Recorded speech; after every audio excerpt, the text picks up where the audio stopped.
Okay, hello everyone. How are you all doing?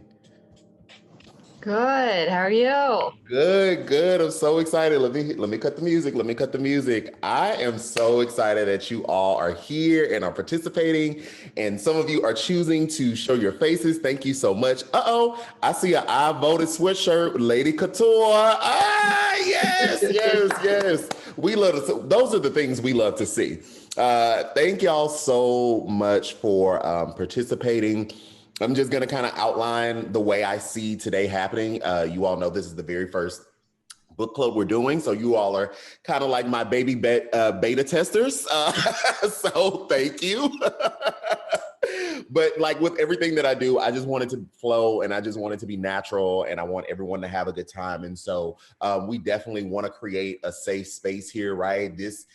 This kind of conversation not it first off challenged me, which was new. Like in the first chapter I was like, oh wait, let me look at my own self, wait a minute. So I know that if it challenged me, that it might challenge those who don't have my experience or an experience of people that look like me. So we definitely want to open it up. We definitely want people to be authentic in what they're feeling and what they thought, and we want to provide a safe space with safe language. At any point, if anybody is either offended or anything, please let us know. And I would.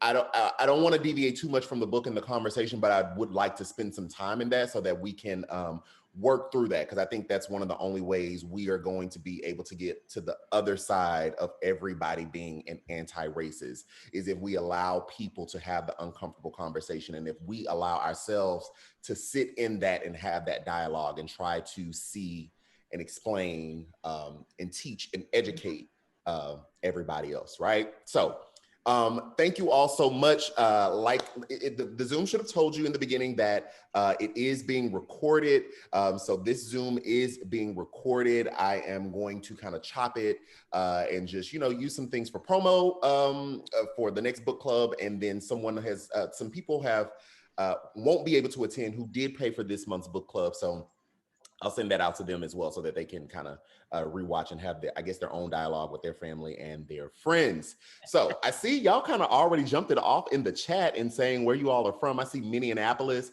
I see Austin, Texas. Keep Austin weird. Love it. Los Angeles, LA is like a second home to me.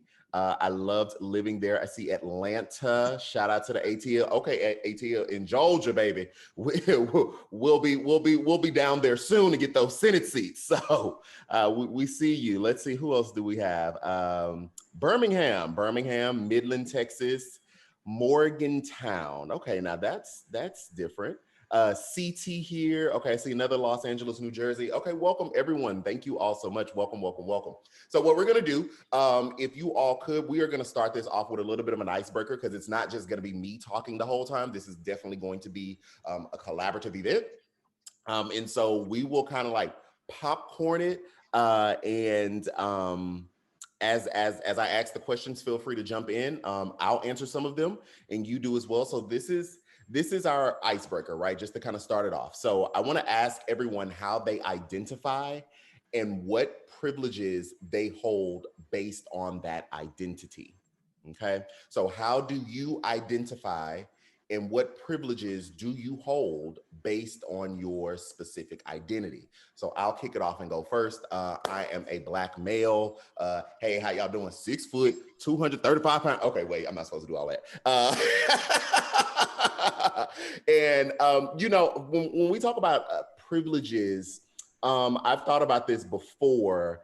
I don't know that as a Black male I have a lot of privilege in the hierarchy of our society, but I definitely know there is a privilege historically being a Black man over the Black woman.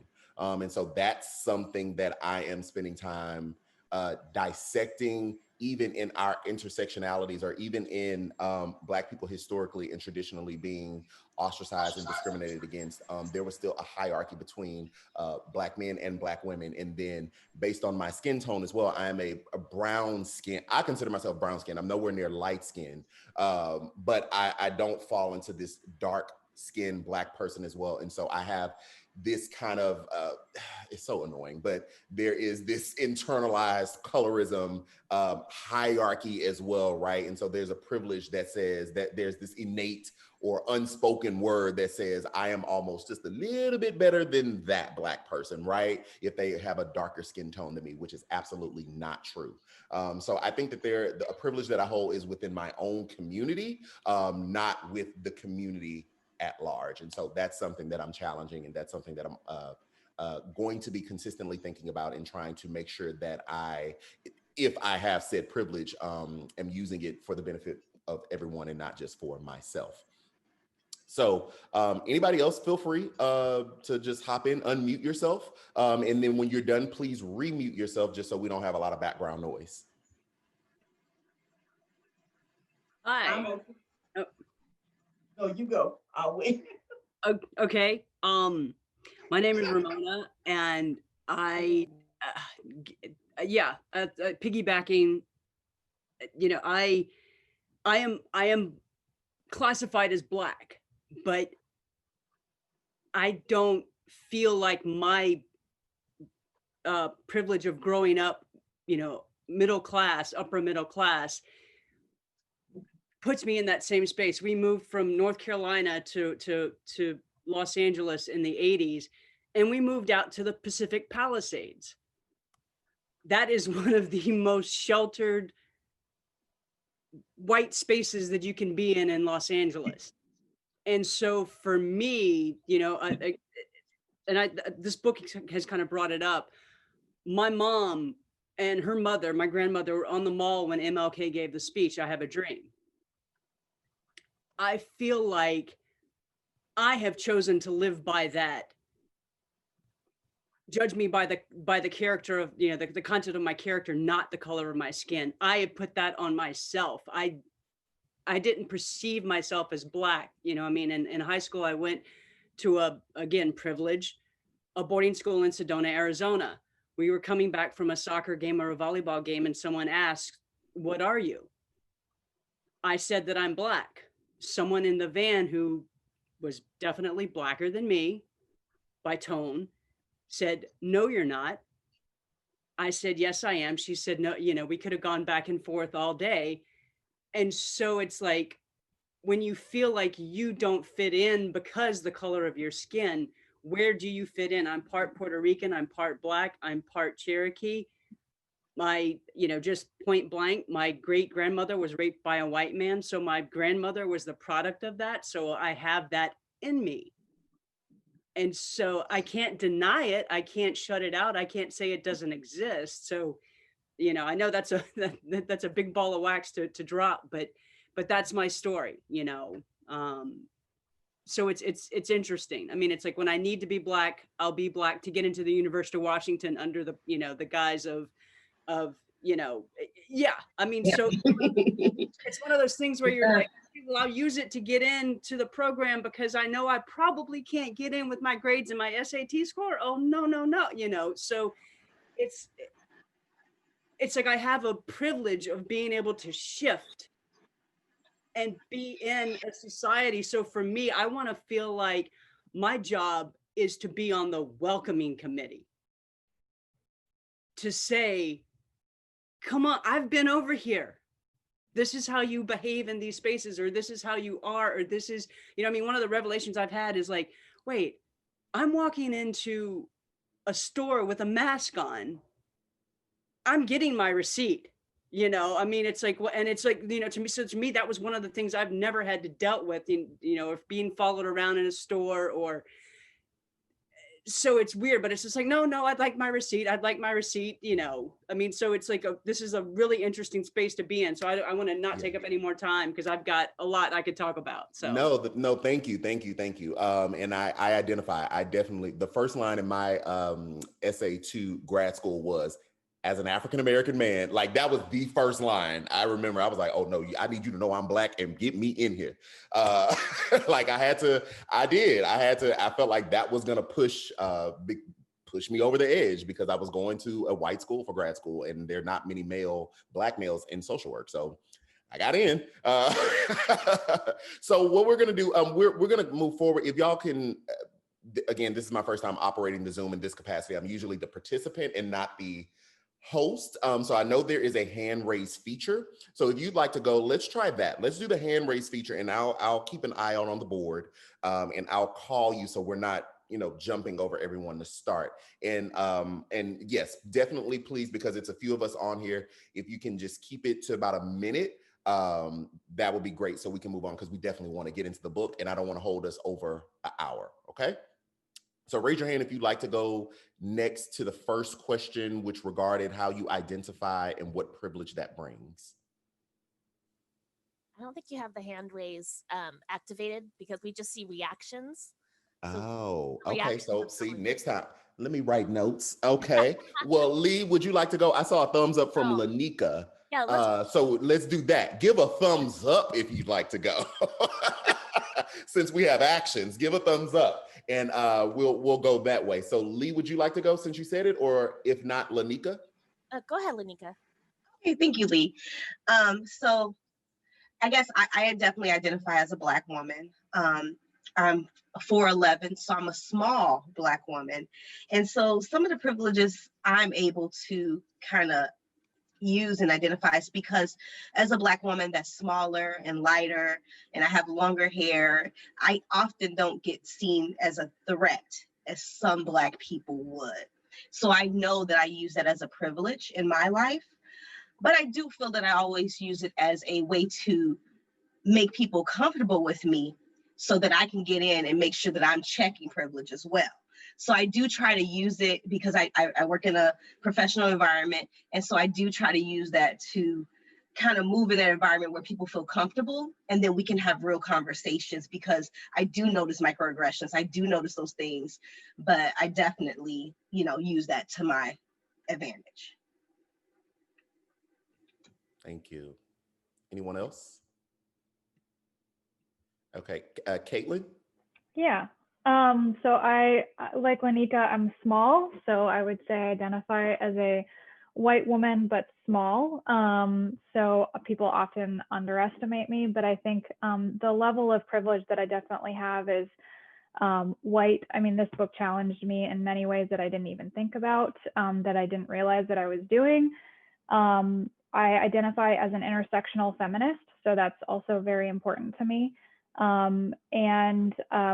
I'd say middle class. So I had the opportunity of growing up in a middle class with two parents that stayed married, are still married. So I think that's also another level of privilege that I've enjoyed, is having that family structure to as a jumping off point for myself and my career. That's good. Thank you for sharing. I'm glad the book challenged you. We're gonna deep jump into that. Kristen, I see your thumb. Hi, I'm Kristen. I identify as a white woman, also 4'11".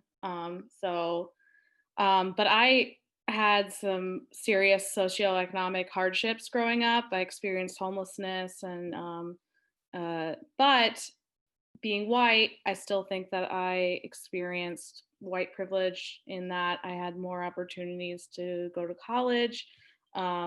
We had a lot of there were a lot of grants and things like that. So my whole family was able to go. And it's a discussion that I have a lot with my family and a lot of other people in my circle, that just because I grew up poor doesn't mean that I didn't, benefit from that privilege. So I'm still sitting with that too.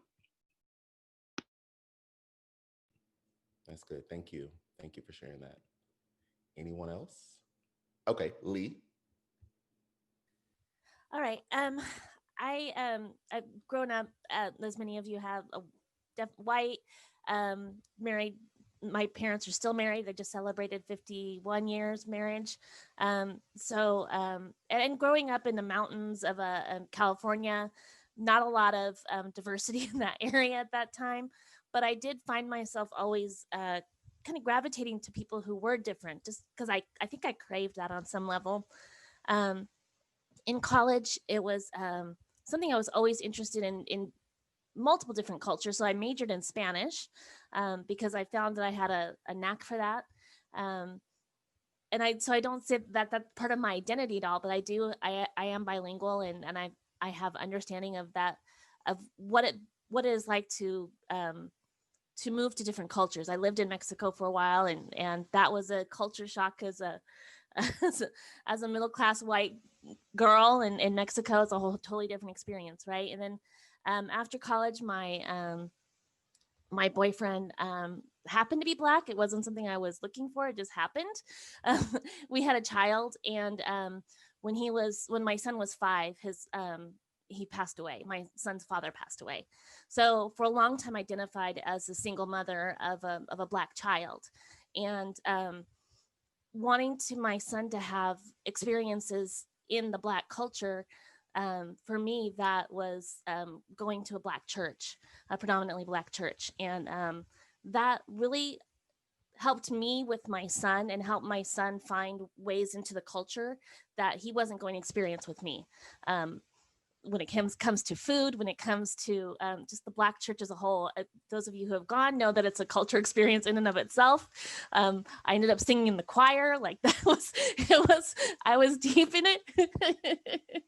I had to make sure I clapped on the right beat, but other than that, it was everything, right? So I still, now my sons are grown, and I think the biggest experiences that it has taught me is how to view the world in not just one way, in the way that I know. All those different experiences have shaped me in knowing that my perspective is not the only perspective. And I think that that's something that a lot of people don't have. That in of itself is a privilege. Like, a lot of people don't have the opportunity to see the world in a different way.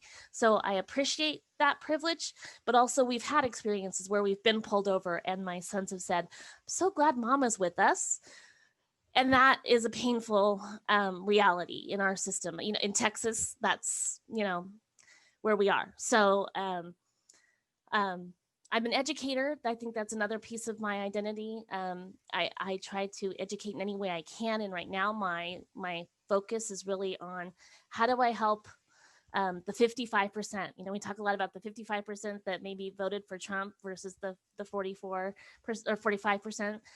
How do I help those 55% who are not seeing what the rest of us are seeing? How do I speak the language enough to get them to see things a little bit differently? So I think that's been part of my identity in a way too. I'm gonna jump in really quickly. I really love what you said at the end there, because I had a combo and that's good. We do need to shift the conversation to the 55%, because for these past couple of weeks, it's been about, like 20% of Black men voted for Trump, or this amount of Latinx peeled off. And I'm like, why are we talking about the minority that peeled off and not the majority that did? But to your point, I was having a conversation with a friend, and I was like, if people are, let's be on Trump, right? If people are starting to vote, how do I want to say? If people are starting to vote in a way that denies others' humanity, whether it goes after their own people group, at a certain point, like, we can't just throw our hands. It's easy to throw our hands up and say, well, I'm just, I'm done with it. It is what it is. But if enough people join that bandwagon, where do we find ourselves in 8 years? Where do we find ourselves in 12 years in these next elections, right? Because this won't be the only person. Trump won't be the only Trump. There's going to be a Trump who is slicker, smarter, more sophisticated, that is going to do a whole lot more damage and is going to slip in like a silent knife, right? So I think what you said was, I love that. I'm challenging myself on that, because I really want to say I don't have time for these people, but that is not, either I'm gonna make time today or I'm going to end up having a battle in 8 years that's gonna look worse than what it looks like these past 4. So I thought that was brilliant. Thank you for that. Anybody else before we move on? Okay, so I see Reese, Billy, and Barry. We're gonna go to Reese first. These will be our last few, and then we'll jump into some questions that I have for y'all about the book. Okay, go ahead, Reese. Thank you. So I am obviously a white woman. I grew up in Dallas proper.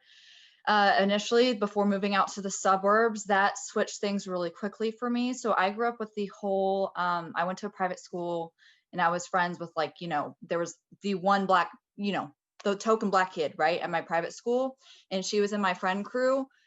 And I grew up with this whole color blindness theory idea. Okay. So like for me, the past 4 years, especially like after Trump's election, like I was always one of those people that was like, you know, as a Christian woman, you grow up kind of like thinking, like, as a Christian white woman specifically, you grow up thinking like, oh, it's my duty to save and be the martyr and take care of everybody and look out for those that can't look for yourself. Like, you know, pro-life versus pro-choice was a huge stance for me. And that was where I always just kind of drew the bottom line. And then I was like, this isn't right. You know, like the last 4 years, it was just like, damn, like, you know, like, and I grew up in like a split home. We'd seen our way in poverty, but then worked our way up. Right. But then like also having the whole fact of like having abusive men in my life consistently, and then seeing someone like that getting elected into office and like how he was treating women was my first start. I didn't even start with like the whole, like, I still had all of these things that I didn't even realize that I was holding on to as these beliefs. And as soon as I recognized them, like, I always thought of myself as like, oh no, like I'm champion, like, you know, I love different cultures. I was initially a Spanish major before switching to STEM. I have the privilege of working, like, I work in a university and in STEM, in geology. We have a lot of foreign students. Like, I'm the minority there. Like, being white and being a woman there is the minority. And I love that. Like, it's great.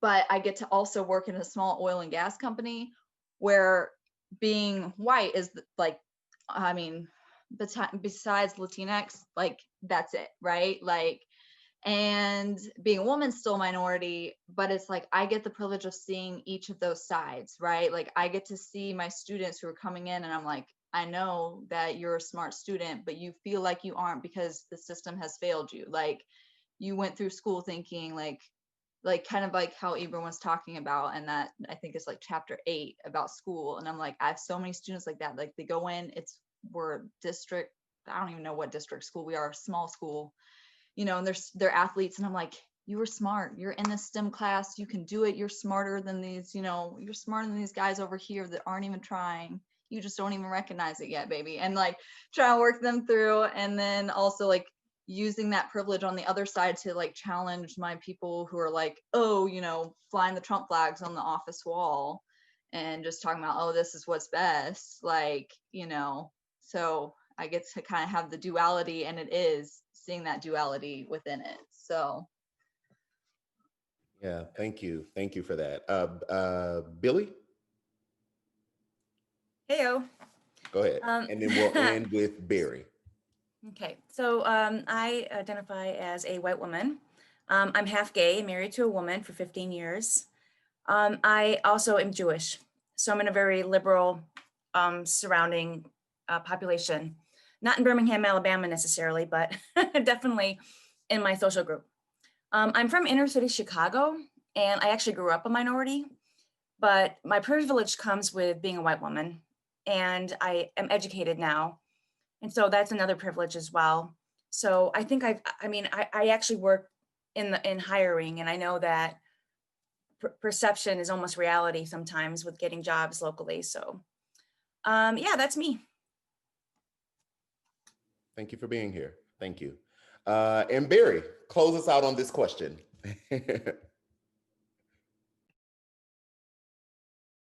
You're muted, Barry. Oh, that's funny. Well, first of all, I'm a boomer. That's why I didn't know to unmute myself. I'm going to be, one of my privileges is that I don't look my age. I'll be 59 in two months. I'm married. I've been married for over 26 years. That's another privilege. I grew up in an upper income family, Black family, but we lived in Portland, Maine. I'm also very traveled. We've lived overseas in different states. And then just to make it a little more interesting, my husband is Mexican, Indigenous, African. So we have a very interracial family dynamic. I have a lot of privileges, some of them which shocked me. One is because of the fact that I'm really, I came from privilege. A lot of people, when they meet me, do not treat me in a way that they would treat my daughter-in-law, who is, I'm trying to think of the best way to say it. I always call her urban, but she's like, I'm ghetto as hell. Let me put it like that. Okay, that's how she grew up in the inner city, welfare, and that kind of thing. So when she married my son, she didn't even know there were Black people who traveled, who go to Whole Foods, okay, or Target, okay. She was shocked with me as her mother-in-law when I would take her to like a vintage day a thrift sale, and she's like, Rona, we're going to be the only Black people there. And I'm like, no, we won't. There's other Black people who have money. So that was interesting. It also was good for me because I had not grown up in that environment. That opened up my eyes too, because when I met her family, there was a lot of prejudice there too, because they thought I was going to be very uppity. And I also thought they were going to be judgmental to me because of my privilege. But we all have managed to get along. They do call me the bougie mother-in-law because they know when I come in, I'm coming with all my bouginess. But we love each other and we've learned from each other. And that's the most important thing. I do identify as a Black woman, but the Black community has not always been nice to me, especially living in Portland, Maine, when I was living there. We lived in the upper income Jewish neighborhood. And a lot of people were like, well, if you're Black, you're supposed to live on Mungo Hill.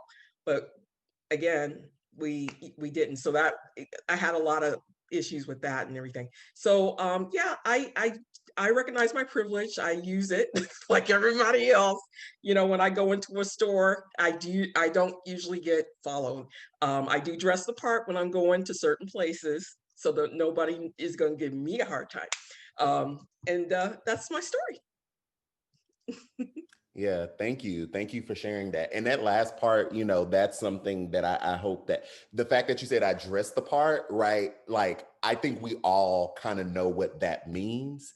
And it's like, yeah, I feel you, sis. And then on the other side is like, I shouldn't have to dress any type of part. I should just be able to be like, like, can I just be? So yeah, thank you for sharing that. Thank you so much. Okay, so I have some questions here, and just for the sake of time, we'll probably just do maybe 3 responses per question. I'm glad we got to open and everyone got to express. And if you want, definitely additional comments in the chat box. That is always welcome. But we're gonna do it the same. Thumbs up if you'd like to respond. But we're gonna do about 3 people per question, and please keep it concise so that we can get through these and everyone can have a chance. Oh, I see a doggy. Oh, Reese, your dog's cute.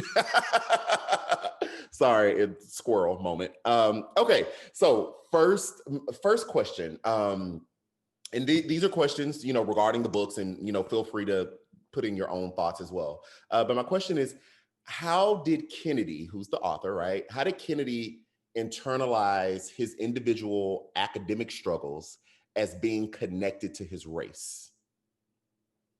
Did anyone see that? Anyone, feel free. Reese? Okay, so that one I really loved because of my experience with being a professor and teaching my students and seeing that. So how he connected that, I think, first of all, I grew up being great academic, right? Okay, but my GRE scores low, my ACT scores, like math, science, low. Okay, so when he said that, I mean, I feel like to draw that line is absolutely truthful, you know, to say like, hey, this system is not set up for people of color, and it's not, you know, or this, we're not expected, you know, like the whole biological of like, okay, well, if you're Black, you're good at sports and music, but you can't be intelligent or good at athletics, or not athletics, but good at academia. So I think whenever it's almost like, and I've seen it at least with my students, like they shut it off, you know, they're like, okay, like I'm never going to make this, or this isn't expected of me. Like no one's going to, and or looking over and not calling on that student, not expecting anything from that student, whether or not the teacher recognizes that. I don't know that his third grade teacher really recognized that she wasn't calling on the students, but it's happening, you know, like, so I think that initial from such a young age to keep it going, I mean, man, that had to have been, Yeah. I mean, yeah, it like sets you up for, I don't want to say failure, but academic, you know, discrimination for sure. Yeah. Yeah. Anybody else? Thank you. Lee, go ahead. So he talked about when he played basketball and the coach came in and said, hey, you know, you guys, you have to maintain, what was it, at least two C's and 3 D's or something like that to stay on the team. That, I mean, just the automatic lower expectations.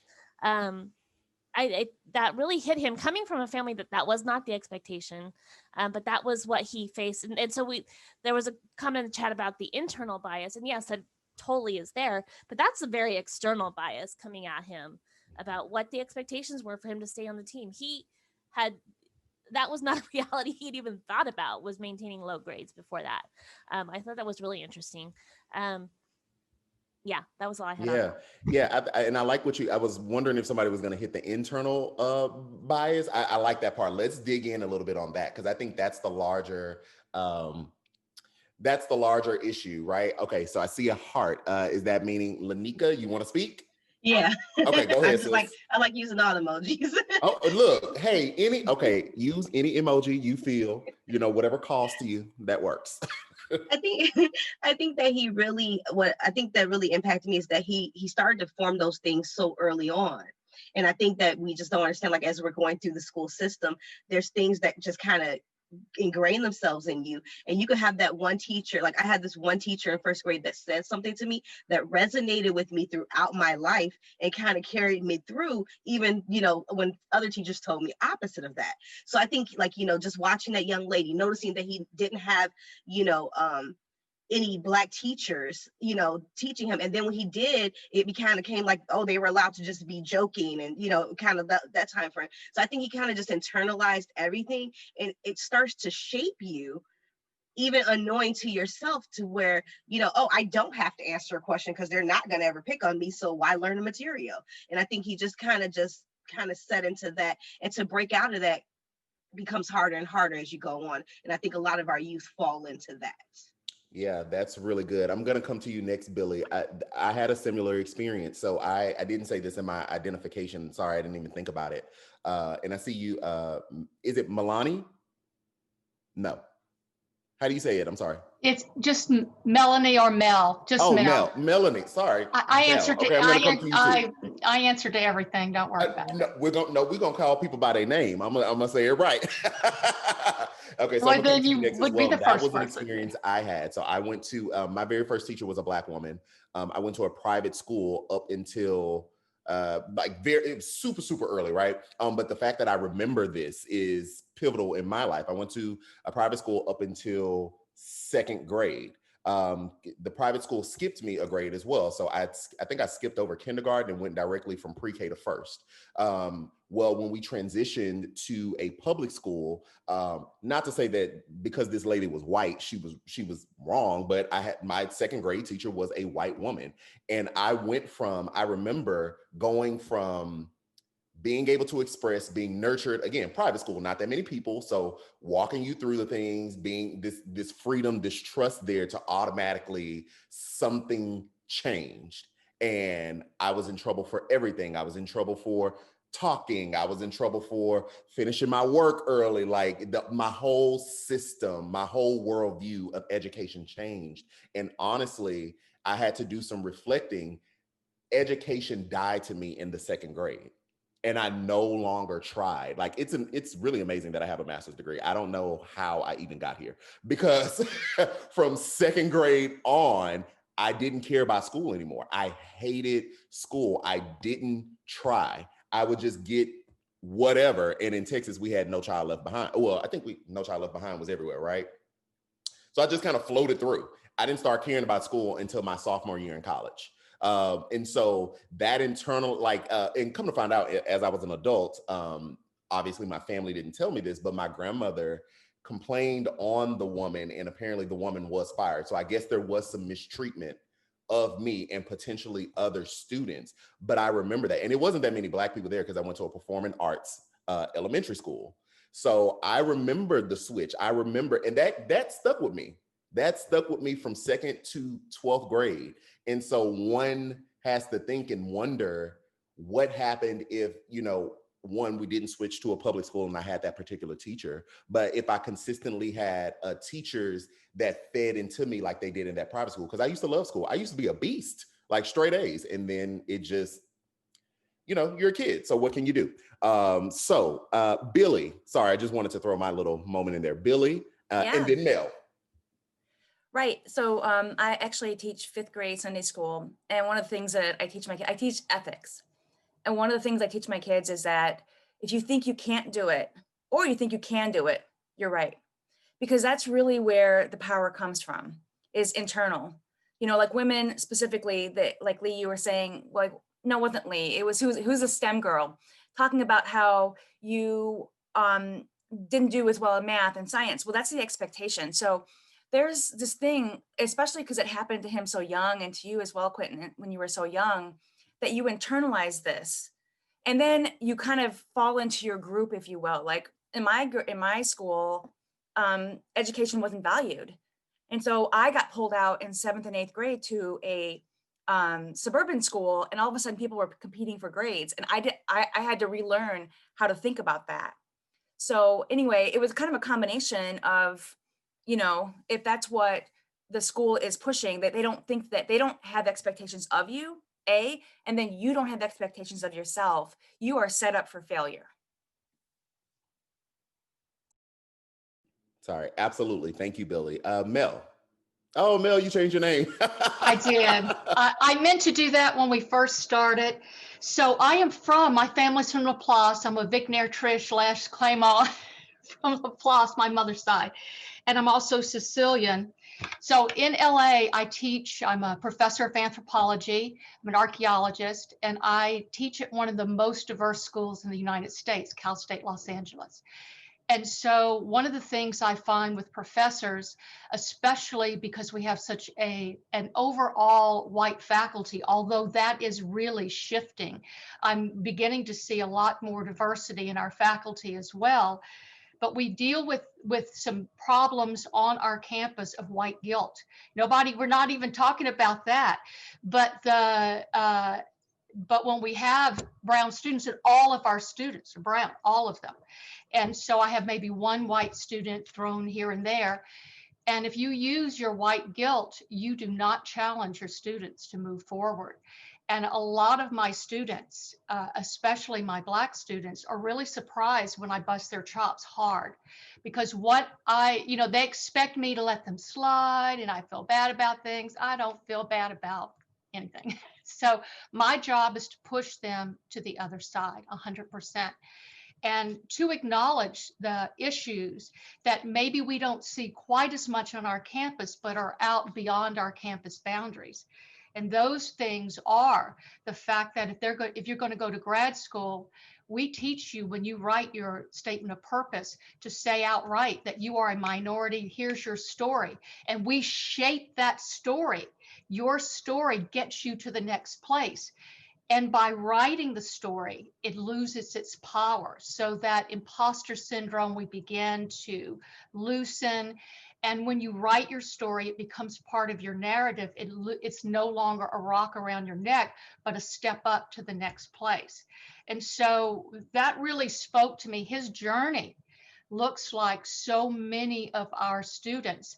We have a new college, and they've left natural and social sciences, but African American studies, we have Asian American studies, all of those have moved to another college, unfortunately, because I like to team teach with people from other departments. So I think it's important that we examine ourselves. And so failure was my favorite chapter in this book, because it challenges us to not only say, well, the other side is ignorant or this is going on, but to really reflect on how we approach, how we communicate to others. What are we saying? And that's why Quentin, I really respect you for never saying things like Trumpsters. You always say Trump supporters. Your language is always incredibly respectful. I'm a Sicilian as well. I've had a cross burned in my yard. I'm 61. I lived through desegregation and integration. My dad was mayor. I am white looking, and I'm highly, highly privileged, not because we had money, we didn't have a pot to pee in or window to throw it out of, but we did have all of those things. And so my experience with the Black community is incredibly close. Because without them, I wouldn't be here. Their generosity and love protected me at a time when people wanted to see us dead, and would have killed my dad, and probably would have done things to us too.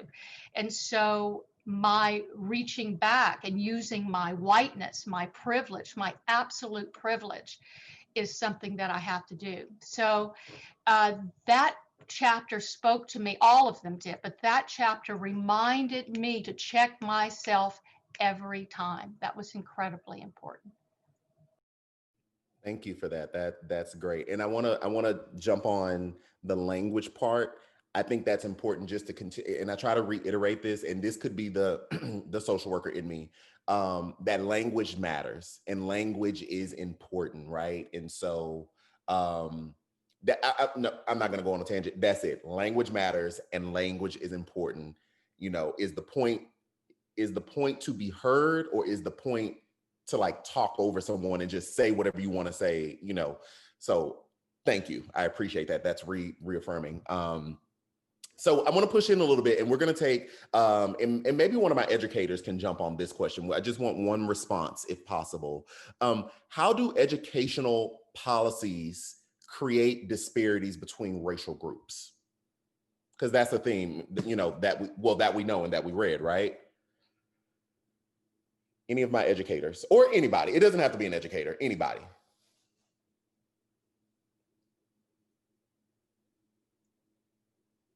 Go ahead, Mel.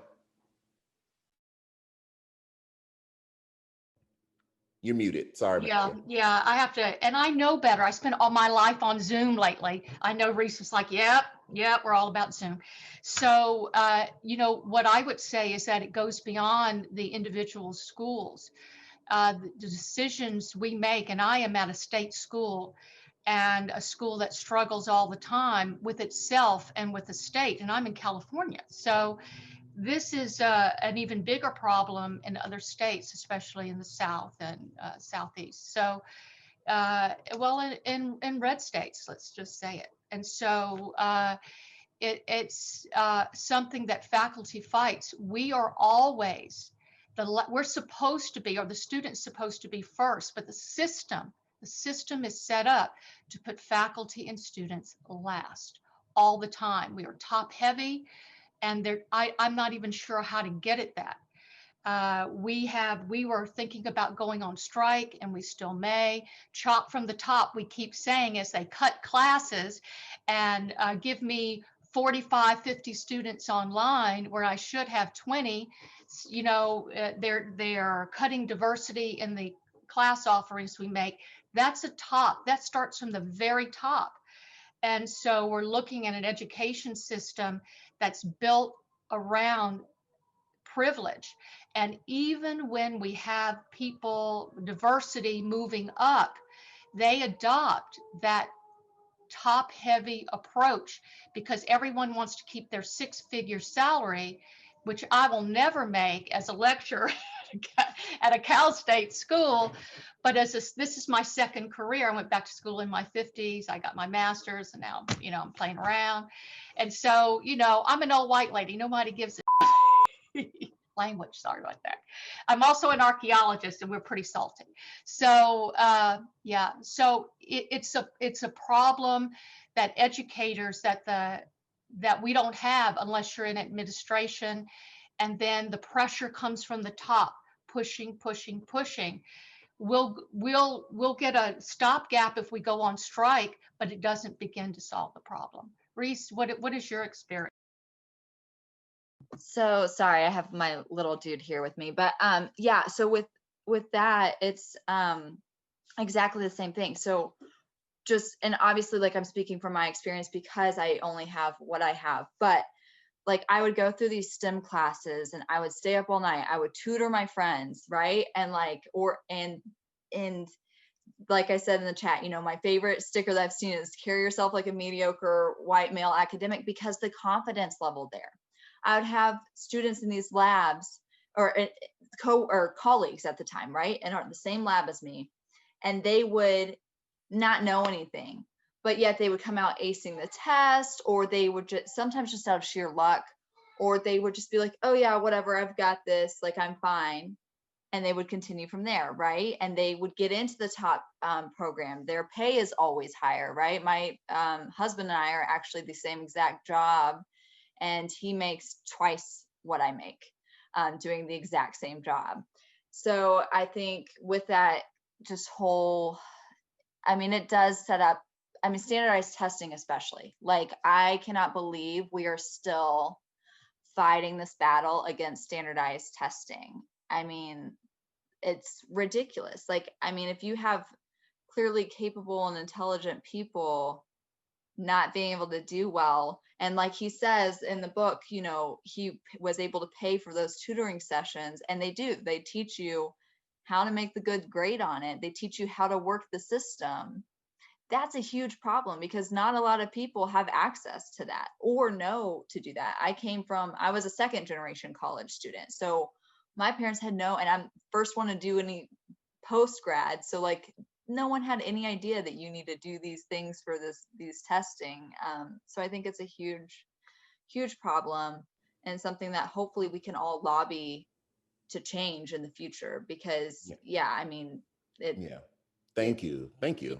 So I'm gonna push in now, right? Let's go a little deeper. So in the book, Kennedy shares his own experience with racist thinking, right? And so my question is, how does his honesty help give you the space to acknowledge and name our own racist behaviors and attitudes? Billy. I'll be quick on this. I know I've been talking a lot, but this is the key thing I got from the book, which is you're not a racist or an anti-racist. You do racist and anti-racist things. That was huge for me because growing up, again, as a minority, I grew up in a Black neighborhood. And so I felt the other side of it. And I realized with my experience that I can still do things that are racist or sexist or whatever the socioeconomic thing is. You know, I came from the bottom, and now I tend to look negatively towards that, even though that's where I came from.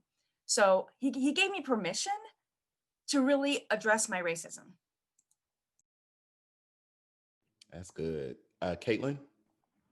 I think the interesting thing was, and I know I mentioned at the beginning, it challenged me because there's more than just Black versus white. There's so many other areas and ways that you can be racist. And I like, Billy, what you said, it's not enough to just be not racist, you know, because I grew up thinking like, you know, I grew up in Santa Fe, New Mexico, very multicultural. You know, I grew up with all these experiences. I have friends from all kinds of places. You know, I'm colorblind, if you will. I don't think of people as any different. But then you realize this book kind of shows you all the things I didn't even realize I had the privilege of doing or taking advantage of that other groups and other people didn't. And so actively thinking about those different aspects of life, not just white versus Black or language or socioeconomic, but space and education and, you know, sexuality and all the things that you have to think about and all the active ways that you have to say, okay, check myself, check what my thought is, check what my words coming out of my mouth are, check what my actions are, and how do I also help people around me to recognize those opportunities to just do better and be better. And I think it's a process. You have to give yourself permission to screw up. You're gonna mess up, right? You're not gonna be perfect just because you decide to read the book and be a different person. You know, but I think it's a process of, you know, not just assuming that just because you came from somewhere or did experience something that you're just not racist. You have to actively practice being anti-racist. Perfect. Those were my thoughts exactly. That's what challenged me as well. Jonay? You're muted, sis.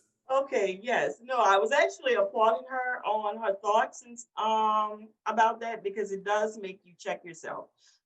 It makes you realize that, I mean, although I'm an African American female, I think I struggled from very young to be identified as such.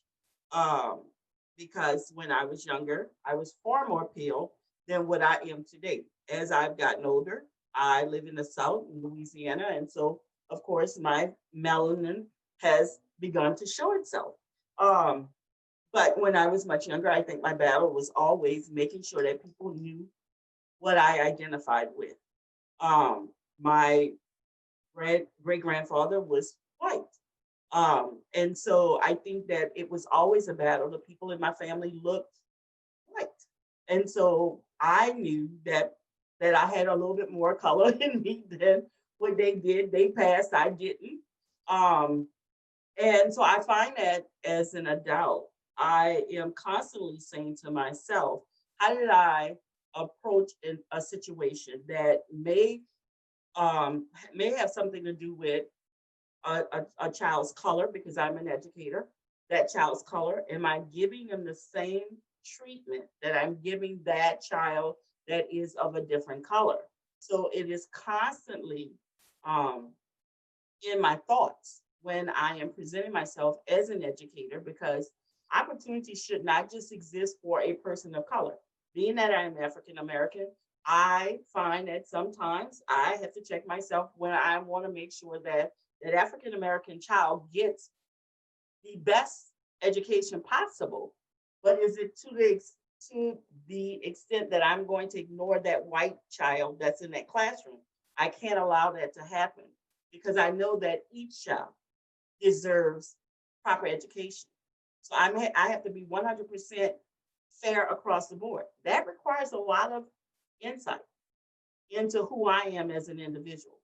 What do I resonate the most with? And how am I going to be fair every time that I present myself in front of a class of students? Because I don't have all African American, although the number is quite high in the school that I teach. I do not have all African American. I have children of mixed race that are in my classroom. They require me to be 100% Miss Alexander every single day. That's going to give them the level best. Yeah. Nothing less. Yeah. And so that means that I have to check myself all the time. All the time. Constantly checking. That's good, sis. Barry, were you applauding, or did you have something to say? You're on mute, yes, sis. You know, us boomers, takes us a bit. Some of us, not Mel. Okay, well, one of the things I wanted to say that really resonated with me is it's not just race, you guys. It's income, it's status.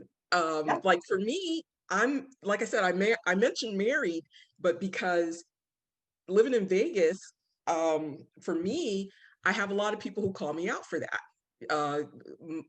Most of the women that I do run into are not with a partner.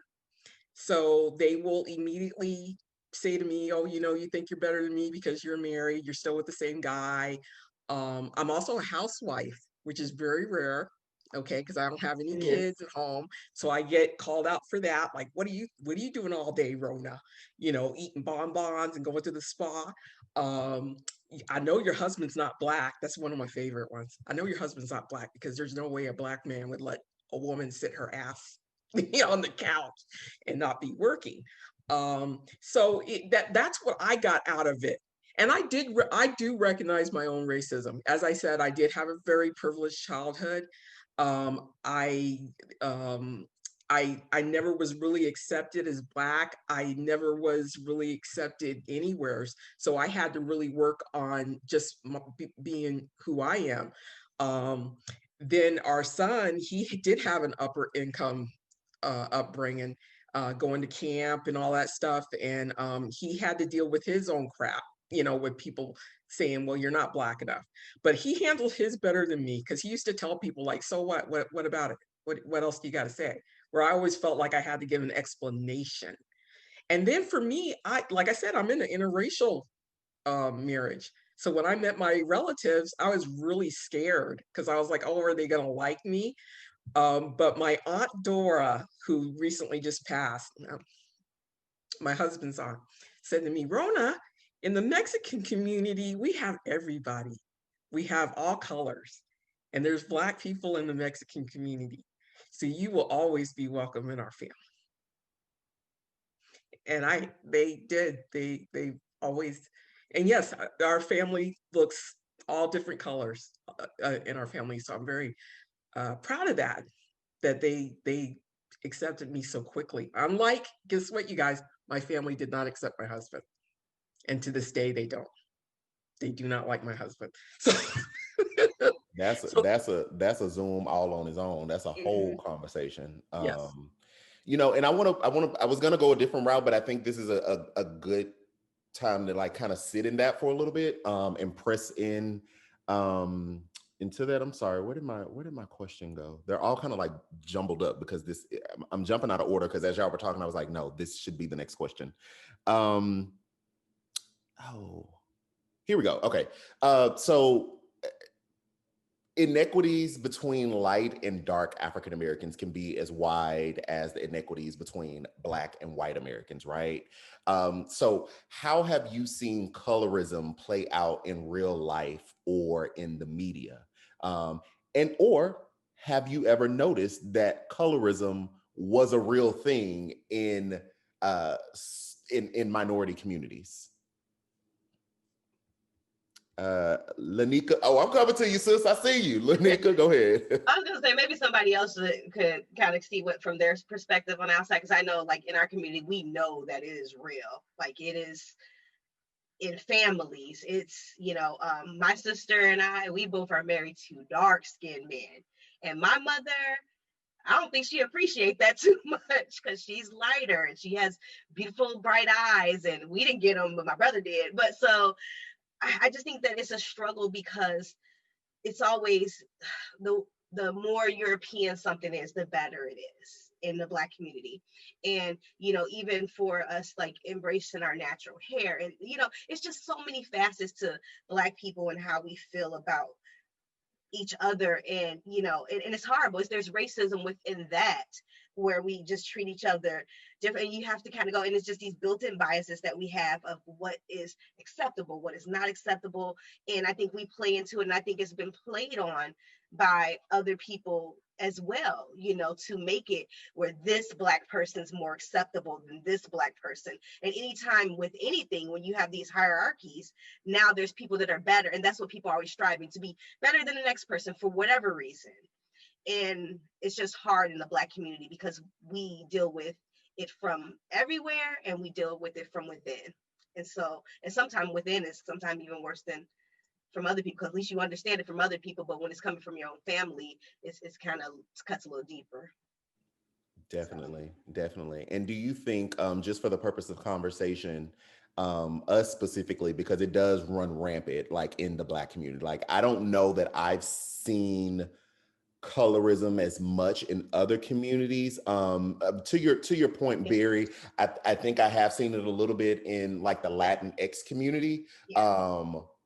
But it is not as aggressive. I could have blind spots, so I'm totally willing to acknowledge that. It's not as aggressive as it is in the Black community. Yeah. And so I'm wondering, does that stem from, let's go here, does that stem from slavery and the caste system, if you will, of Blacks, where you had in-house slaves and you had outside slaves, and the darker you were, that meant you were going outside. The lighter you were able to kind of, I'm not going to say integrate into that society, but you had a social status, right? Even when we go as far as the barbaric nature of breeding people and inbreeding slave families and who bared the most out of that, right? Not that it's a competition, it's a terrible thing, but when you look at those things, and so I wonder, and I have my own thought. I think it is, but I'm just wondering, I want to throw that out to the group. Do you think, okay, oh, Barry, I see you waving your hands, sis. Yeah, Barry has okay. something to say, so and Barry, again, go this, ahead. like I said, I am so proud of my family. Okay, I just saw my husband come in here. I was trying to wave him down. Let me tell you something, you guys. Okay, they have their stuff too. Okay, and it's all just like we do. It's all my husband's light.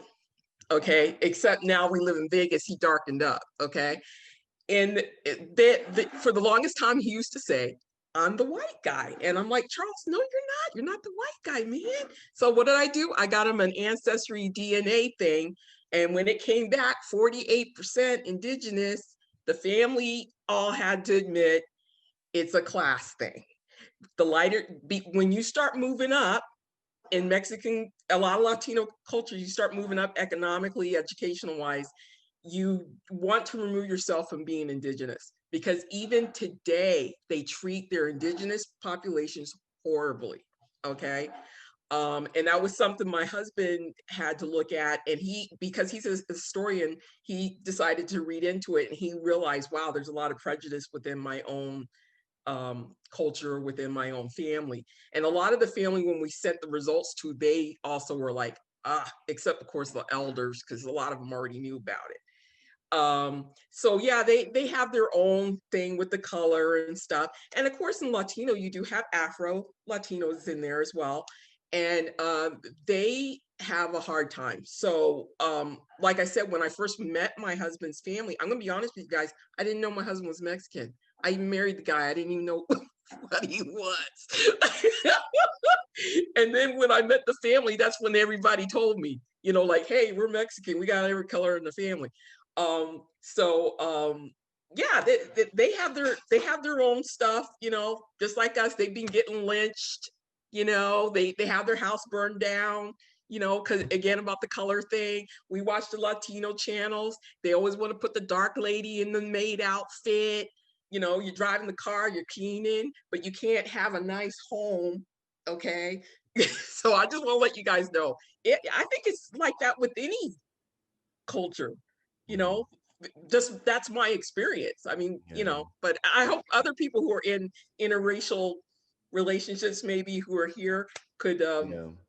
Please, the floor is open. But what you did say something that made me think, because there again, and I don't want to spend too much time on this because I don't like casting so much burden on a minority that quote unquote defects from the plan, right? But I've read and I've seen that there is a population of Latinx people who, the lighter they are or the more European they look, they've begun to stop identifying with that Latinx heritage and identify as white.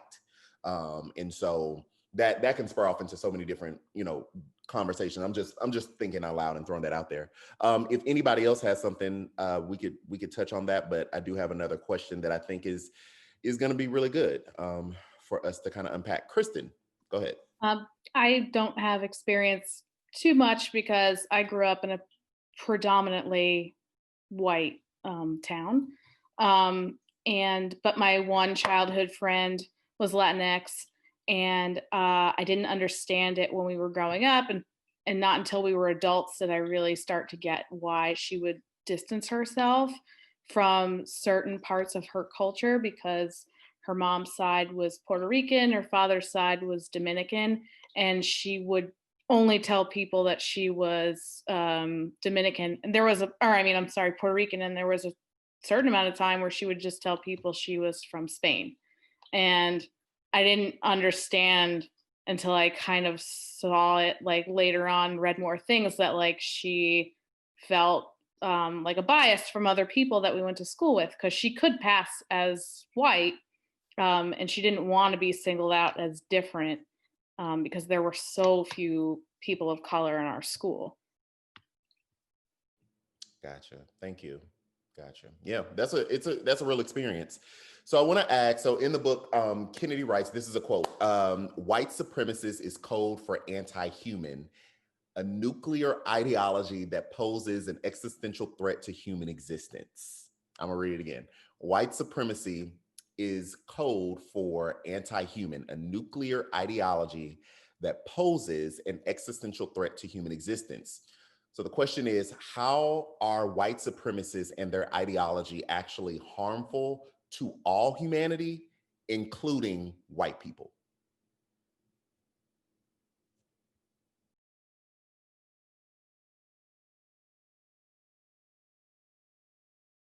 Anybody? Okay, Lee. I'm gonna use that emoji. So that gets deep, right? Because at some point, if they're getting to, if white supremacy is getting to this purism construct, which is a construct, because what is the pure, right? But it becomes, you are eventually canceling out everybody. You're not white enough, or you're not what enough. That's it's destructive. It's very destructive. And what's the point? Because eventually you are canceling yourself out, because by your own heritage, if you were to look at it, you would see that no one is really 100%. I mean, there's a very few, right? But the level of, if you're going to get to a purity debate or a purity contest, what's the point? So yeah, that's a crazy thought. I agree with it, with the idea of it, of what he's saying, but not right. Yeah, no, we got you. I know what you mean. Billy, I saw you. Yeah, so I think when your white supremacy is all about assigning blame, or any type of supremacy in this fashion, is assigning blame to another party of all the woes in your life. It's like you have a blindfold over your eyes, and you don't see that, the person who is oppressing you is not this group of people, but it's the white upper class people in your own race. And when you don't see, you can't fix anything. And so it's very negative for society on both sides of it, from the white perspective and from any other perspective, as far as I'm concerned. Okay, see Mel, and then we're going to go to Caitlin. So he brings this back to the idea of power, and white supremacy is absolutely a place of power. But I would disagree a little bit, even though he brings the argument back to ignorance as well. But white supremacy depends on the power elite staying in place and using as many people as possible to stay there. So the ignorance of white supremacy is part of what makes it so dangerous, because they're able to use the ignorance of a small group of people who are willing to fight for an idea that doesn't even apply to them, or they don't benefit from. And we see this, I teach human evolution. That's one of the things I do. And he talks about the biological ideas, our evolutionary process, and he gets it fairly right. But the theory is a little older.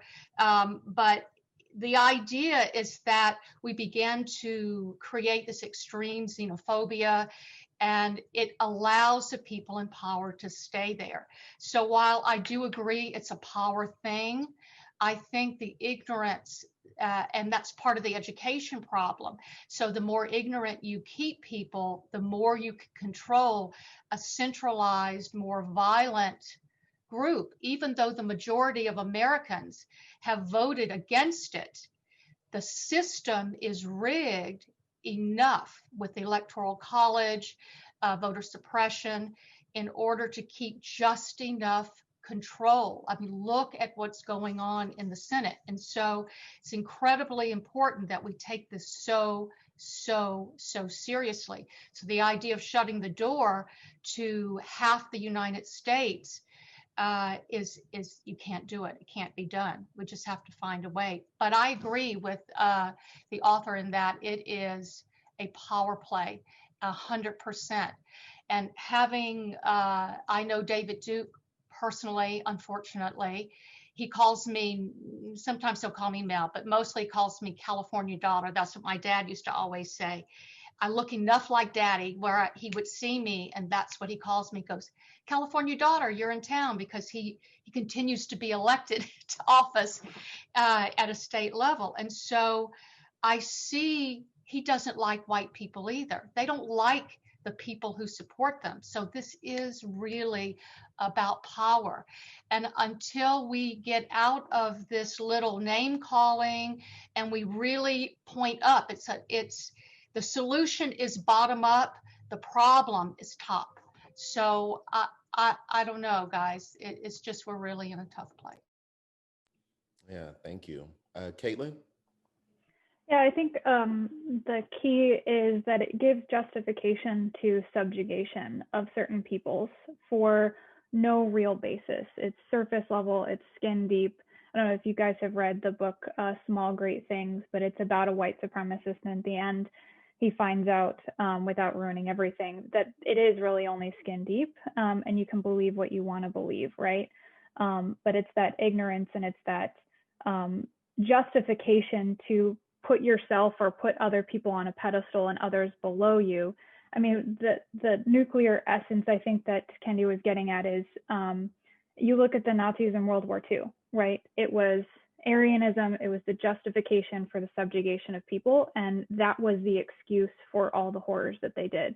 And that nuclear level is really what he got to. So, you know, I think if you allow yourself to be swept up in that, you know, and you allow that power to stay in power, that's what ends up happening. It's based on nothing, but it's that justification of putting certain people in a hierarchy. Yeah, we're gonna go Reese, and then Lanika, you'll close us off on this question. Lost my train of thought a little bit, but just on this, like with the whole idea of white supremacy, like, are we all supposed to be cookie cutters? Like, are we all supposed to look the same, be the same? Like, literally, my background, I've got Native American, I've got Black Irish. I don't know my birth dad. I've had so many Turkish and Russian and Serbian people come up to me and say, you are Turkish, you are Serbian, you're Russian. I'm like, I've got no clue what I am, okay? Like, you know, I'm white. That's in it melts. It's like that taking away from all the cultures. And the melting pot's good in some ways, but when you like literally melt everything into just like the Barbie doll, right? And the Ken dolls, there's no variety, there's no spice in life, there's nothing that we can learn. It's dangerous. I mean, yeah, you know. Yeah, you said melting pot. I heard someone recently, and because I think we all use that analogy. I heard someone recently use a different one, and I'm like, oh, I'm taking that. And they were talking about America and saying how America was this great melting pot, and they were like, no, what we are is a beautiful, tasty salad. And so you have different, right, ingredients that make it great. And I was like, oh, I like that one better. I do like that is way better. Yeah. That is way So better. I forgot who told me. Don't quote me. It's somebody. So y'all can have that too. Lanika, go ahead and close us out on this question. All right. So, you know, growing up and just really always having, like, just as a Black woman and a Black child, just thinking about white supremacy, it was always something that was just so scary to me. I thought it was just derived out of just pure hate. Like, you're Black and I hate you, you know, just for being Black. And then as I've grown, I grew up in inner city Chicago, and then I moved to Southern Illinois, which even though Illinois is blue, the only Chicago really is, the rest of this state is pretty much red. And I'm in Urbana, Champaign-Urbana, and we're blue. So the rest of our state is red. So you travel a little bit further out, we still have towns that are sundowner towns and things like that. So I really started to look at people, because these are my neighbors, these are people I interact with every day, these people I work with, and I really believe that white supremacy stems from like scared. They're scared of a world that's changing. They're scared of if in this hierarchy set up for me to succeed, I'm still not doing that great. What happens when that hierarchy isn't set up for me to succeed? Where does that leave me? And I feel like that's where that Make America Great Again really resonated with people. And even though for people who just didn't get it, you know, because we're like, well, it hasn't been that great. It's been really hard. I just think that people really they're scared. They're scared of where does that leave them in a world if everyone's on equal basis. And now I have to work for everything that I don't like, truly work, and nothing's going to be handed to me. Where does that leave me? Because I'm already not living the best life. A lot of people are coming from places like, you know, entire, you know, Kentucky is below the poverty level. Like, where does that leave you if you're a white person already below the poverty level? if everybody's equal, so just being around my neighbors and things like that, I'm trying to like look at it as a place where they're scared and they're not sure where they're going to fit into a new world or a new place because they've always had the upper hand. Wow. I mean, all of that and poetry snaps. Yeah, I like that. Thank you. And I just realized something with this next question. I had to take a look at the participants and I was like, haha, okay. So obviously everyone besides me is a woman on this Zoom. Shout out to the women. I have actually looked at my analytics and 83% of my supporters are women. So shout out to y'all. Thank you so much. And this goes to this next question, which talks about women and a particular set of women. And it's going to just be open. So there's an idea in the book. Well, there's a larger idea, but in the book, Kennedy talks about gendered racism, right? And so the question is, how does racism disproportionately impact women? That's the first question. And then the second one, particularly Black women. Reese, go ahead. Okay, so I have 3 kids in 5 years. So I learned a lot about women's healthcare and saw a lot out here in West Texas where our healthcare system's not great. Experienced stuff for myself. But when my doula and midwife told me, the statistics on deaths for not only Black infants, but mothers as well, they're less likely to be offered pain medication. They're less likely to be treated. And this is coming in like, I had my last 2 babies within 5 minutes of being at the hospital. And that was with me demanding to have a room and them still being like, no, you're good. Right. Okay. So just less likely to be taken care of, like in general. And I mean, we see this, especially, we see, health issues throughout the Black community that are disproportionate. You right. You see it in Native American communities as well. But like when you see it with the women as well, you have that gendered bias that's like that whole first chapter. Like I was literally, when I was listening, just kind of, already tearing up the whole first chapter because how much it resonated with me just on a gendered level. So like when you then bring into the fact that like being a person of color on top of that or a woman of color on top of that, like, I mean, and the statistics and the crime and how they are looked at, like it's just, if a Black woman has a bunch of kids, right, like she's going like automatically just looked at in a negative light, I feel like, unless she presents herself, who was saying that earlier, a certain way, right? Barry was saying that about if you look the part, you're fine, but if you don't, like, you're gonna be judged. Yeah. Anybody else?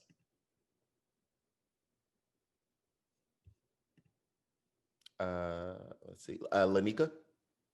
So I think, like, again, we get into so many things that's so deep and so complicated, but just as a Black woman and knowing that there is racism and there are biases, I don't even feel comfortable sometimes expressing my concern for myself because I'm so much concerned for the Black men in my life.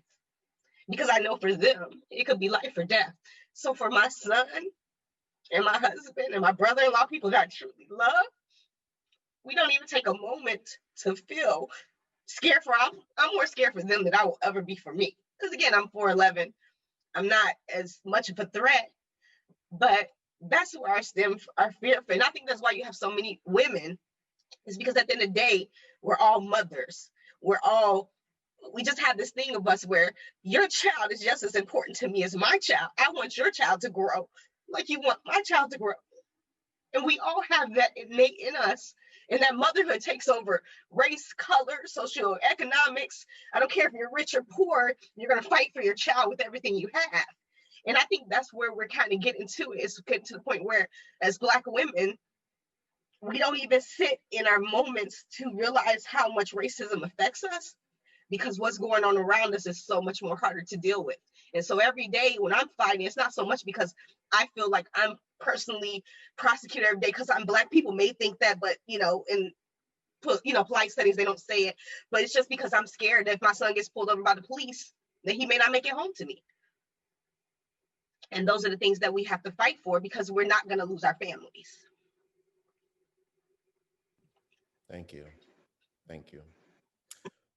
Lee? So from a outside inside point of view, because I don't want to speak for anybody here, but I have seen, as Lanika said, as a mother of two sons who are biracial, yes, the fear for our sons she's got me crying too, because yes, that is a very real thing. Very concerned about my sons. My husband, as a Black man who really likes guns, that it makes me nervous in Texas. But that's a whole different thing. But I also see what Black women go through in so many different levels. As an outsider, I want to say I acknowledge the price that you have to pay so often. My sister-in-law is a Black woman, and she works at Yale University, and that is a difficult space to maneuver. And she's having a hard time in Connecticut, which is a whole different dynamic in itself, but also just getting the care she needs for her hair to feel comfortable in the spaces that she needs to go to, right? So I don't want to speak to that too much, because you guys know the struggle more than I do, but that is not cheap, first of all. It takes a lot of time, right? So and she is a mother of a Black autistic son, which is a whole nother layered dynamic. And she is so worried for her child because he does not present emotion the same way as most children. He sometimes reacts in violence. And as a 7-year-old, that's one thing. But what is going to happen when he is 13, 14? Like we are constantly having those conversations about what the world is going to, and what the future holds for him, and how we can get him to be safe in spaces and not let his neurodiversity, because I'm not going to call it a disability, but his neurodiversity play a role in how he's treated, right? And I did speak to my son's father passing away. When he was in the hospital, his complaints about feeling uncomfortable were not acknowledged at all. They watched his blood pressure drop, didn't bother calling the hospital until he coded, the doctor until he coded. He bled out post-surgery. But, I definitely attribute that to racism, because I think a white man would have been treated very differently, a white woman would have been treated differently in that situation. I have no problem saying that it was because he was a Black man that he was not acknowledged in his complaints. So I think all of that. Yeah. Several things I want to speak to really quick to what you said, Reese. One, definitely sorry for that loss, and I come into agreement with you on that. Secondly, Black people in their hair is a thing. If you see this rap, it's a whole lot going on under here right now. So cue Black men with natural hair in that too, because I'm not showing y'all. No. I was gonna take it off. Let me not get too comfortable on this Zoom. Yeah, it's plaited up. It's all kind. We're detangling. Come on, sisters, y'all understand? I'm in my detangle process. It's plaited every which way. It's just not. It's not for public consumption right now. So that's that. And then I really like the phrase. I'm gonna write it down and I'm gonna use that. I like that neurodiversity. I love that. And for whatever reason, the story you were talking about telling, you said your sister-in-law's son, correct, who is autistic. It immediately made me think of Elijah McClain. And I'm not sure if anybody's really familiar, because his story blew up, but then it faded really quickly. And it's not a story. I did a podcast with somebody not too long ago, and we were going through, the Ahmaud Arbery's and the Breonna Taylors, and I mentioned Elijah McClain, and I was like, we miss his story, I guess, because the only other word I have is because it's not sexy to talk about neurological diverse person's death by cop. But that is the one. All of them are tragic and all of them are horrible, but that is the one, like, I literally can be driving down the street and think about and start crying all over again. And so if you have, I don't want to traumatize anybody by asking you to go watch the video, but if you're in a space to watch it, The thing that gets me was he understood, you could tell Elijah understood what was going on. And for him to apologize about his own personhood, to say, I'm sorry, I'm just different. Like, that is the thing that still gets me. Like, it just gets me. And so I'm definitely praying for you and your family, Lee, and coming to that thinking of like, yeah, this kid acts out violently now at 7. He's autistic. That's how he presents. That's how he handles. But that is going to be a totally different conversation, a totally different threat level when he becomes older and bigger and more filled out and acts in that way. And so I can only imagine what, how his mom is processing that, and what you all are trying to figure out how to mitigate that risk to his life. Yeah. So thank you for sharing all of that. We are running up against the clock, but I do have 2 more questions. I think these would be perfect to kind of close us out. And I'm going to email this Zoom to you all, just so if you want to rewatch it and just kind of reabsorb some things that we've talked about, you can do that. If you want to share with other people as well, that's fine too. So here's something on language, which yeah, it's like y'all are saying little things, and I'm like, oh, that's one of my questions. That's a question. Okay, so language, right? In the book, Kennedy says he no longer uses the term microaggression, and so my question is, how can changes in the way that we name and define behavior lead to larger institutional change? Kristen, go ahead. Well, I was just thinking about that part of the book really stuck out to me because he he just kind of like reiterated for me that, often we think of racism as like the KKK, the Confederate flags flying, like these big scary things, and then well-meaning folks who are trying to break away from racism, and they're trying to say that it's, we're past that and all that, and using terms like microaggressions really like take away from what's actually really happening, which is racism. Like, a microaggression is an act of racism no matter how you slice it. So I feel like if we could just normalize, to say like, this is racist behavior, it could help open up the conversation a little bit more, and actually, I don't know, I lost my train of thought. Yeah, no, I think we follow with you. I think we follow. Anybody else? Well, I'll kind of jump on it. Okay, I see you, Caitlin. I'll say something, and then I'll let Caitlin finish us off on that one. Kind of like to Mel's point, bringing up language again. Like, I think language. Oh, I guess I will get to go on my tangent. I think language is so very important that we call things, because when we don't, to Kristen's point and to Kennedy's point, we are diluting the thing that we're talking about, or we talk in these terms that are even above people, taking it a step back out of racism. The reason I do what I do with politics, yes, I love it, but I understand a lot of politicians and news people sometimes talk in a language that is not easily digestible for the masses. And so it's important for me, because I love it. I want everybody else to be informed, right? So I'm talking in a way that is easily palatable, transferring this over to like racism and bigotry and sexism, when we are not talking in languages that everybody understands, not these hyper intellectual, quote unquote, intellectual words or conversations, then it is easy for all of us to have this general conversation, and all of us to be able to call those things out, like Kristen said, to normalize saying that is racist. You should stop that. Like, stop doing that. And so I think language is huge, really, in every aspect of our lives. Take this with our relationships too. Boo thang, mama, daddy, all of that. Like, language is just so important, because again, what's the purpose? To be heard and understood and have this dialogue, or to just say whatever you want to say for the sake of, I don't have to be politically correct, and I'm just going to say it and you just deal with it. Like, to me, what's on the other side of that? So yes, agree. Go ahead, Caitlin.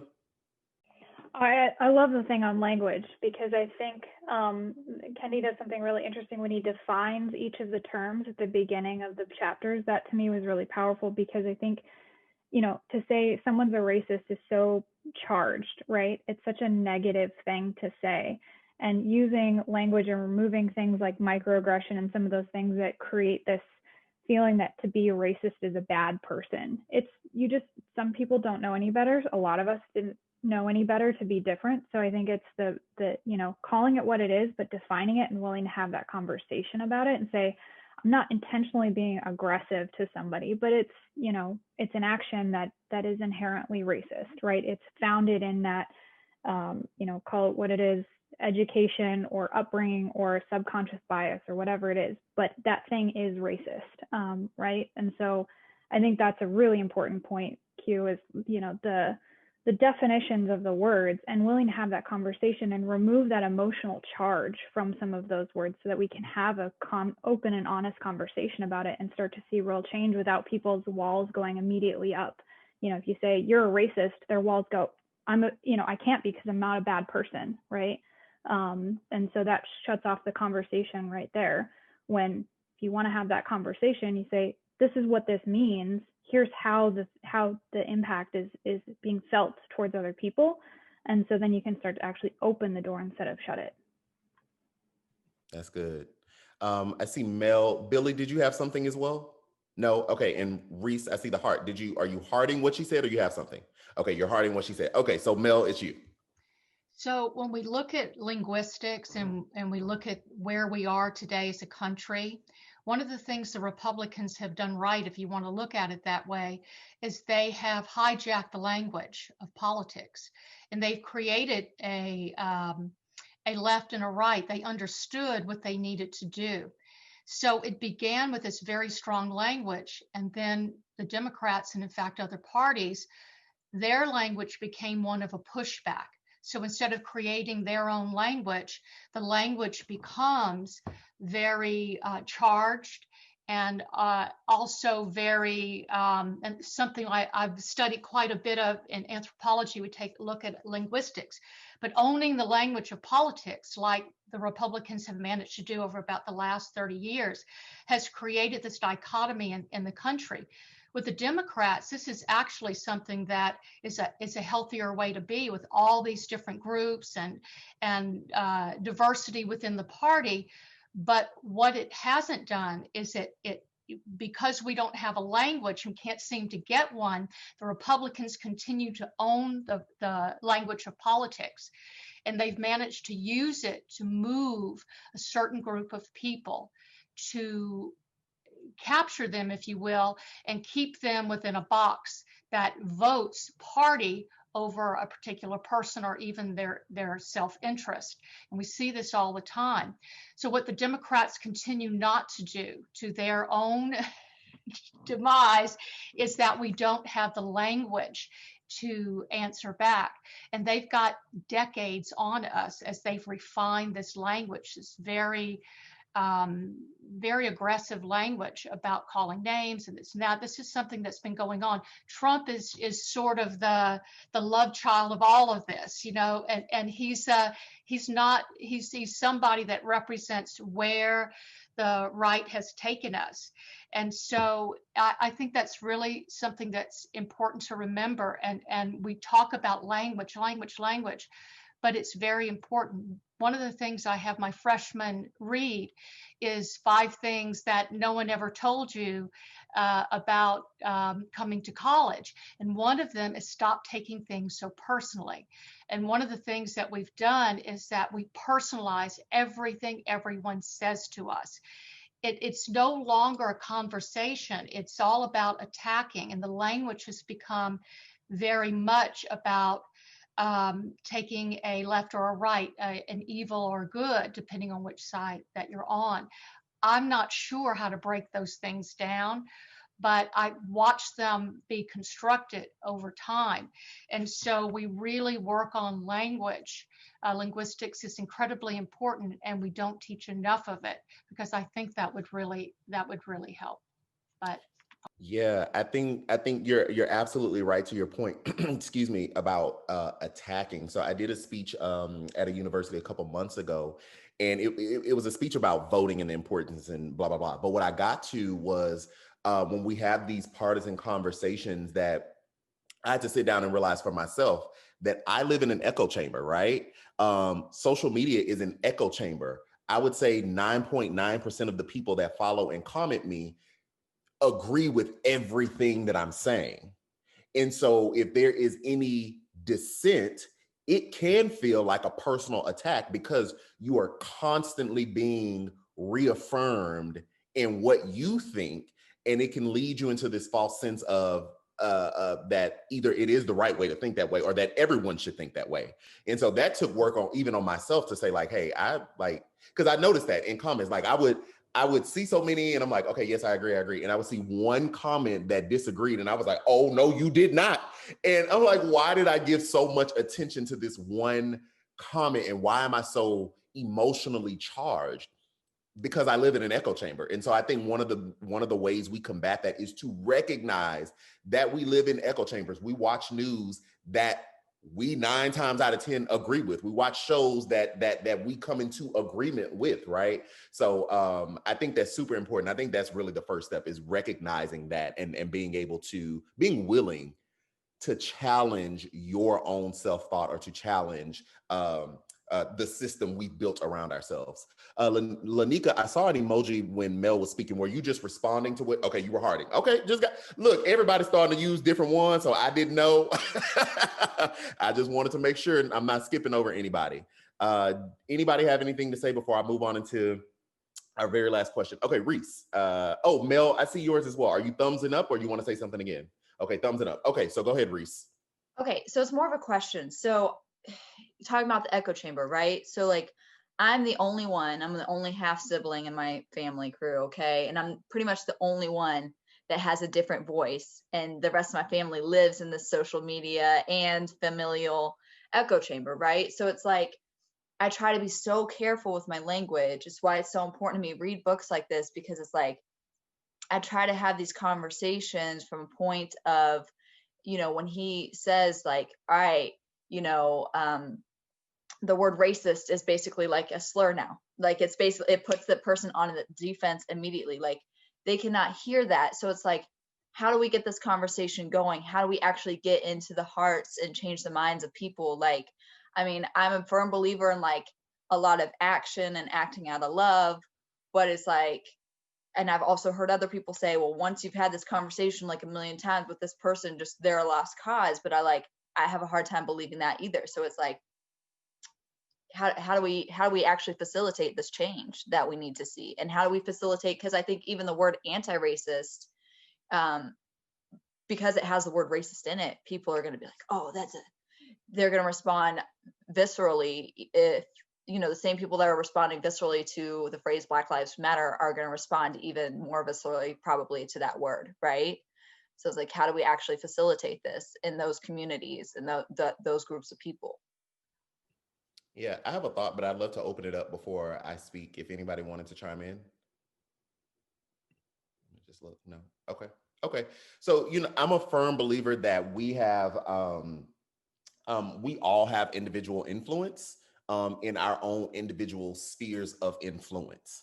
And so when we talk about going into different communities, I'm not opposed to people getting together and going over here and trying to, convince a people group or, whatever, but like you and your family specifically, I think that is the work. Like you see things a lot differently from them. You see the blind spots. And so those people best. Like I don't know them, you know them. And so they would be more receptive to what you are saying than what I'm saying. And so I think that's your sphere of influence. So you just kind of keep chipping away at it and find language that's not so, I don't want to say not so direct, because you want to be direct with people, but find language or find conversations that maybe we can talk about these things broadly, because sometimes people can't take it right on the chest right then, right? So maybe we have these broader conversations about things that are not so charged to that person specifically, and you keep working away at it. You keep chipping at it. And I think that's just the first step. I think the first step always starts with home, with whatever people's homes look like. Yeah, and I appreciate that, Q. I just, it's hard because sometimes, like, obviously being white, right, and being in a white family, then they'll be like, oh, well, and of course they always pick the black person that agrees with them. This black person over here said this, so this is fact. And then it's that whole gets down to the, what one person says or does not reflect the whole entirety of their like ethnic group, race, community, any of that. Right, because that could be flipped, right? Because then you could say, well, those white people over there were racist, so I guess you are too. I mean, right? So like it goes, like it has to work both ways. It can't just work for one side. But again, you want to say that in the language that your people can take. Like my family, we just talks. Okay, we just gets to it. So I see some. I don't know, because y'all confusing me. Billy, did you want to say something? Lanika, did you want to say something? Or are you just responding? No. Okay, well, yeah, I want to say something. Billy, go ahead, and then Lanika. Right. So I like what Lee said. Sorry, Lee, taking it. But she's like, you should ask questions. And that really kind of brings up the point where I feel like, we got to come at this from a conversational level, meaning we're going into it to learn something, not just try to convince them of something. Because ultimately, the common denominator is we care about our families, we care about our communities, we care about, a lot of us, bigger things. We just have kind of caught up in our own echo chamber. So if we're coming into the conversation to only give and not get something back, I don't know how successful that's going to be. Lanika? And I also think it's hard when people kind of just stay in their safe zones and they're not around people that are different than them. But I know I try to just be a person that kind of just is free, like where people, so I feel like sometimes it's scary for you to approach racism with a Black person. I just don't think that people that really want to, white people may not be comfortable in that space, or, people that are not Black. And I feel like, making myself be the comfortable, I have people like when I was a retail manager for 27 years, I recently made a new career, but when the riots were happening, they were tearing up things, I had my white counterparts calling me and saying like, I don't understand how vandalizing things is fixing things. And I said, well, we both know that's not really fixing anything, but you want me to quantify a building over someone's life. That's what you're calling me for. And can you understand how that building that's insured means nothing compared to this person's life? So while we all know that that's not right, let's focus on why did they get to this. So those are the things, and just trying to be, I have a friend that she worked for me for a number of years, and I respect everybody that I've come, and I try to just, surround myself with different people. And her son's a sheriff. Of course, she's Blue Lives Matter. And so I had to let her know, it's like the same way when your son is on that call, 99.9% of the time, it's going to be an upstanding citizen that he pulls over. There's never going to be a problem. It's that 1% that you worry about. Same way with me. 99% of the time, I think it's going to be a decent cop who would never hurt my child, but it's that 1% that nags me to death at night and I can't sleep when he's not in the house, or, he's just out. So those are the things I think we've got to be honest with. We got to be willing to be open as people. And I realize that even about myself, I got to be willing to be open to have the conversations. But, when you are that open Black person, it does become exhausting because you may be the only people that people know that's willing to talk to, or that you're the comfortable Black person at this point now. And, it's a lot of responsibility with that as well. But I think you just got to keep asking questions, keep really drilling into why. And at the end of the day, we all want the same things. And why is what you want any more important than anyone else? Yeah, that was drops mic. I'm not even going to ask the last question because I think that was just a great way to close it off, because really the next question takes us elsewhere. But no, thank you everyone who contributed. Thank you, Reese, for asking the question to kind of open up that dialogue. Actually, it flowed organically and natural. Those are things I love. So I just want to thank you all for participating and being here. I really applaud you all for taking the time, right, to come and talk about this book, right? We could, like, you could literally be doing anything else on a Saturday, but to come and kind of just discuss everything. And no, we didn't go through page by page, but I thought it'd be more important to kind of talk about the book broadly and use personal insight and just how it flowed. It flowed naturally. So I'm really thankful for that. And I'm thankful that you all took the time to do this. So I would charge you all in your different spheres. I know, as Reese is doing with her family and everybody else, to kind of continue to have those conversations. And I think Billy said as well, to come at it. I think that's good, to come at it of a space of learning too. So you're getting and giving, right? So I think that's great. If anybody has anything else to say, please, now is the time. Anything about the book, just anything, it doesn't matter. I would love to say thank you for hosting this, because it's so great to have conversations with people, and it's scary sometimes to have these conversations, right? We just don't know what people are going to come with, but this is where it starts. Having these conversations it's so important. So thank you for hosting this. Yeah, thank you. I appreciate it. Okay, guys. Well, you all go out there, be anti-racist. Fight racist policies. Keep doing what you are doing. And thank you for the support. Y'all have no idea how much it means to me that you all support the page and even, being here. I am literally living a dream that I did not think was possible. So I thank you for that. Y'all be well. I'll be praying for everyone. And yeah, I'll see you on the other side.